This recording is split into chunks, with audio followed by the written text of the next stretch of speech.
bijaksana dalam mengelola keuangan kita kan. Jangan habiskan sesaat, gak pikir untuk masa depan. Jadi gak ada salahnya orang itu untuk memikirkan masa depannya. Tuhan gak larang gitu. Jadi sebetulnya apa sih yang Tuhan mau sampaikan? Ya, lewat firman Tuhan yang tadi kita dengar, jangan kumpulkan hartamu di bumi. Gitu. Apa sebetulnya maksudnya Tuhan mengatakan itu ya, Bapak Ibu? Jadi kalau kita lihat tadi, saya katakan Tuhan sebetulnya nggak larang orang itu jadi kaya. Ya, Tuhan juga nggak larang kalau orang itu bekerja, kemudian mendapatkan uang dari hasil pekerjaannya, kemudian dia menabung untuk masa depannya gitu ya. Nggak ada yang salah dengan itu. Tapi yang salah itu apa? Ya. Kalau kita lihat Bapak Ibu tadi di ayat 21 dikatakan, karena di mana hartamu berada, di situ juga hatimu berada. Jadi sebetulnya masalahnya itu ada di soal hati gitu ya, hati orang yang punya harta itu gitu. Di mana dia memposisikan harta itu di dalam kehidupannya gitu. Apakah harta itu kemudian menjadi satu-satunya yang paling berharga di dalam kehidupannya?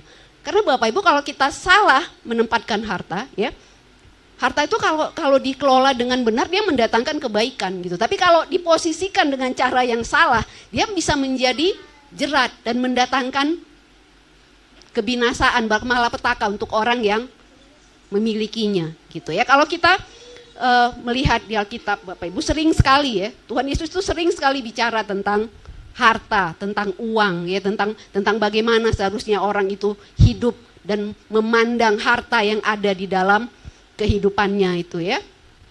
Nah kalau kita lihat contohnya misalnya salah satunya ya Bapak Ibu, Tuhan tuh sering sekali mengecam orang Farisi ya. Orang Farisi ini kan orang Yahudi yang sebetulnya paham sekali tentang ajaran agama ya. Mereka tuh teliti sekali kalau mempelajari ajaran agama itu, dan mereka berusaha untuk melakukan ajaran agama itu sedetail mungkin, semuanya dia lakukan, kasih persembahan, sedekah, ya kan, menjaga, merayakan hari-hari besar keagamaan itu dengan detail, dengan teliti gitu, selalu.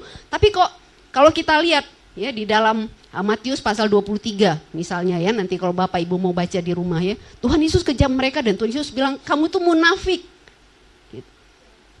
Dari luar itu orang bisa lihat kamu itu baik, luar biasa gitu ya, taat sekali menjalankan ajaran agama, rajin sekali melakukan hal-hal yang baik. Tapi Tuhan bilang kamu munafik, katanya. Kenapa? Karena hanya di luar kamu kelihatan baik, mata orang itu bisa dikelabuhi gitu ya. Orang-orang bisa sanjung kamu dan anggap kamu itu baik, tapi sebetulnya di dalam hatimu kamu itu jahat gitu ya. Kamu penuh dengan kemunafikan dan kamu penuh dengan kedurjanaan, kata Tuhan. Nah, Bapak Ibu, ketika saya